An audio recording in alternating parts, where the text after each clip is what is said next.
Study പറയുകയാണെങ്കിൽ പണ്ട് ഒരു ക്യാൻസർ ഹോസ്പിറ്റൽ ഉണ്ടായിരുന്നില്ല കേരളം. അതെ. ഇന്നവിടെ നമ്മുടെ കോഴിക്കോട്ടിൽ MVR ആയി. അതെ.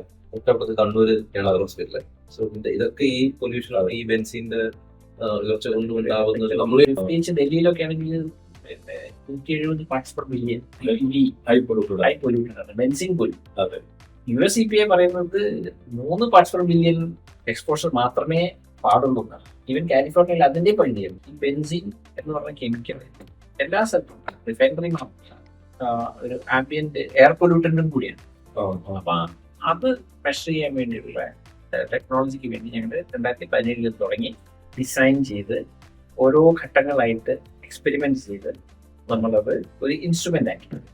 എന്നിട്ട് 2 വർഷം മുന്നേ ഞങ്ങളത് അമേരിക്കയ്ക്ക് അയച്ചു. ഡിവൈസ് വർക്ക് ചെയ്യുന്നത് പവറിലാണ്. ഡിവൈസ് വർക്ക് ചെയ്യുന്നത് ഒപ്റ്റിക്സ് ആണ്. അതിനുള്ളിൽ ലൈറ്റ് ഉണ്ട്. അതിനുള്ള ഒരു സാമ്പിളിംഗ് വോളിയം ഉണ്ട്. അതിന് യൂണിറ്റ് ഉണ്ട്.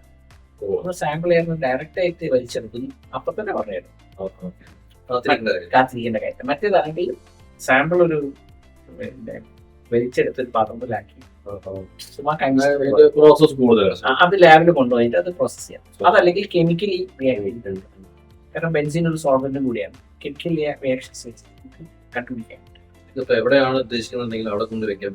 അവിടുത്തെ ക്യാരി ചെയ്യാൻ പോർട്ടബിൾ.